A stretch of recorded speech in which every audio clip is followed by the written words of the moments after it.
Hello दोस्तों, अस्सलाम वालेकुम। उम्मीद करता हूँ कि आप सब लोग खैरियत से होंगे। बिस्मिल्लाहिर्रहमानिर्रहीम। हज़रत अम्मा हवा, पहली औरत हज़रत आदम अलैहिस्सलाम की बीवी और नस्ल बशर की मादर ग्रामी हैं। मोदी मसीह मुक़द्दस कुतुब में आपका नाम बयान हुआ है, लेकिन कुरान पाक में हवा का नाम जिक्र नहीं। हवा सिर्फ़ आदम की ज़ौजा के उन्वान से आपकी तरफ इशारा किया गया है। मुसलमानों की तफसीरी, तारीख़ी, रिवाई किताबों में हज़रत हवा का नाम ज़िक्र हुआ है। आपकी बारे में मुख्तलिफ़ कहानियाँ बयान हुई हैं, जैसे कि आपकी खलकत के बारे में हज़रत आदम अलैहिस्सलाम और हज़रत हवा का मना किए गए फल को खाना, आपका ज़मीन पर उतारा जाना, ज़मीन पर भेजने के बाद आपकी ज़िंदगी, आपकी कब्र के बारे में भी इख्तलाफ पाया जाता है। ज़्यादातर रिवायात हैं कि सऊदी शहर जद्दा में वाक़ कब्र हज़रत हवा सलामुल अलैह की है। कदीम तर रिवायात में खुदा ने हज़रत आदम अलैहिस्सलाम की खलकत के बाद खुशकी में रहने वाले हैवानों और परिंदों को मिट्टी से खल्क किया और हज़रत आदम ने हर एक के लिए नाम चुना, लेकिन उन्होंने इन में से अपने लिए कोई मुनासिब दोस्त ना मिला। इसलिए अल्लाह पाक ने हज़रत आदम अलैहिस्सलाम को एक लंबी नींद सुला दिया और इनकी एक पसली को मुंतखब किया और इसी से औरत की खलकत की।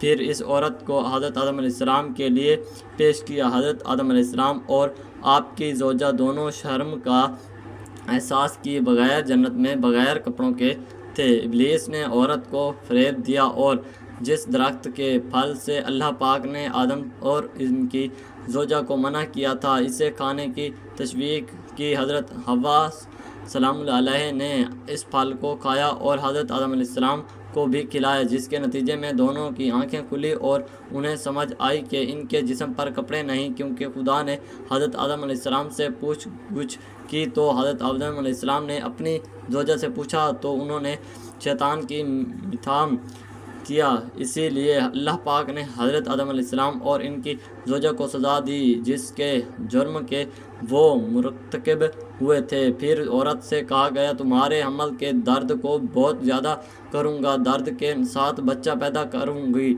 और शौहर की मुस्तशाक रहोगी, वो तुम पर हुक्मरानी करेगा। इसके बाद आदम अलैहिस्सलाम और हव्वा सलामुल अलैह को जन्नत से निकाला गया और दरख्त हयात खाने से रोका गया ताकि हमेशा वो ज़िंदा ना रह सकें। यहूदियों के मुताबिक हज़रत अम्मा हवा और हज़रत आदम अलैहिस्सलाम की शादी में फ़रिश्ते भी शामिल थे। जन्नत से निकलने के बाद हज़रत आदम अलैहिस्सलाम और हज़रत हव्वा सलामुल्लाह अलैह ने मक्का का सफ़र किया और अल्लाह की इबादत में मसरूफ़ रहे। इसी जगह हज़रत अम्मा हवा को हैज़ की इब्तिदा हुई। रिवायात में है कि 10 किस्म की सज़ाएँ हज़रत अम्मी और इनकी बेटियों को तजवीज़ हुई, जिनमें हैज़ आना, अमल और वज़ा हमल की तकालीफ शामिल थीं। इसके बाद ये कहा गया है कि जब तक तुम्हारा खामंद राज़ी ना होगा तुम जन्नत में जाओगी। कहा जाता है कि जन्नत में बस 2 ऐसे इंसान होंगे जिनकी नाफ नहीं होगी, वो हज़रत आदम अलैहिस्सलाम और हज़रत अम्मा हवा सलामुल्लाह अलैह होंगी, क्योंकि ये दोनों माँ से पैदा नहीं किए गए।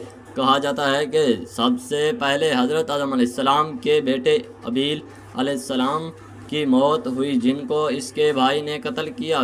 पीर कव्वे के बताए हुए तरीके से अपने भाई को मिट्टी में दफन किया। सूरत आराफ में अल्लाह पाक ने हज़रत हवा के हमल के बारे में बयान किया है, वो अल्लाह ही है जिसने तुम्हें एक जान से पैदा किया, फिर इसकी जिन्स से इसका जोड़ा बनाया। अल्लाह ताला दुनिया में पैदा होने वाली हर चीज़ का जोड़ा पैदा फरमाया ताकि वो अपने जोड़े के पास जाकर सुकून हासिल कर सके। जब हज़रत आदम अलैहिस्सलाम ने हज़रत हव्वा सलामुल्लाह अलैह को ढांप लिया और उन्हें एक खफीफ यानी हल्का सा हमर रह गया, जब इनका जिस्म बोझल हो गया तो दोनों ने मिलकर अल्लाह से दुआ की, ए अल्लाह हमको एक अच्छा सा बेटा अता फरमा, हम तेरा शुक्रगुज़ार होंगे। حضرت سعید بن جبیر رضی اللہ تعالیٰ عنہ سے ایک روایت مروی ہے کہ حضرت حوا سلام اللہ علیہ کو جب پہلی بار حمل ٹھہرا تو آپ نے بوجھ محسوس کیا۔ یہ زمین پر آنے کے بعد پہلی بار تھا کہ آپ کا پیٹ یوں حمل کی وجہ سے باہر نکل رہا تھا، جس کا بوجھ اور تکلیف آپ سلام اللہ علیہ کو چلتے پھرتے ہونے لگی۔ ایک رات حضرت حوا سونے لگی تو ابلیس لبادہ بشیرت میں حاضر ہوا۔ اس نے بی بی سے کہا کہ تمہارے پیٹ میں کیا ہے؟ حضرت اماں حوا نے کہا مجھے کیا علم کہ میرے پیٹ میں کیا ہے۔ ابلیس نے پھر پوچھا یہ کہاں سے نکلے گا؟ ناک سے، کان سے، منہ سے، یا پھر تمہارا پیٹ پھاڑ کے نکالے گا؟ حضرت اماں حوا نے کہا مجھے کیا معلوم کہاں سے باہر نکلے گا۔ شیطان نے کہا اگر صحیح سلامت باہر آ گیا تو آپ میری بات مانیں گی؟ شیطان کے کہنے پر حضرت حوا نے کہا جی میں آپ کی بات مانوں گی۔ شیطان نے کہا اس کا نام حارث رکھنا، اس کی وجہ سے یہ بیان کی جاتی ہے کہ حارث ابلیس لعین کا نام تھا، یعنی کہ وہ حضرت آدم علیہ السلام کی پہلی اولاد کو اپنے نام کے ساتھ جوڑنا چاہتا تھا۔ جب صبح ہوئی تو حضرت حوا نے ساری باتیں حضرت آدم علیہ السلام کو بتا دیں تو حضرت آدم علیہ السلام نے سارا قصہ سننے کے بعد فرمایا کہ وہ شیطان تھا جس نے ہم کو جنت سے نکلوایا تھا، اس سے بچ کر ہی رہنا بہتر ہے۔ شیطان ایک بار پھر حضرت حوا کے پاس آیا اور تاکید کی کہ بچے کا نام حارث رکھنا۔ پھر اللہ پاک نے حمل پورا کیا، بچے کو ماں کے پیٹ سے باہر نکالا تو حضرت حوا سلام اللہ علیہ نے وعدے کے مطابق بچے کا نام حارث رکھنا چاہا، لیکن حضرت آدم علیہ السلام نے فرمایا بچے کا نام کابیر رکھا۔ اور دوستوں امید کرتا ہوں کہ آپ کو یہ ویڈیو اچھی لگی ہوگی۔ مزید اس طرح کی ویڈیوز دیکھنے کے لیے ہمارے چینل کو سبسکرائب کریں اور بیل آئیکن ضرور پریس کریں۔ آپ سب کا شکریہ، اللہ حافظ۔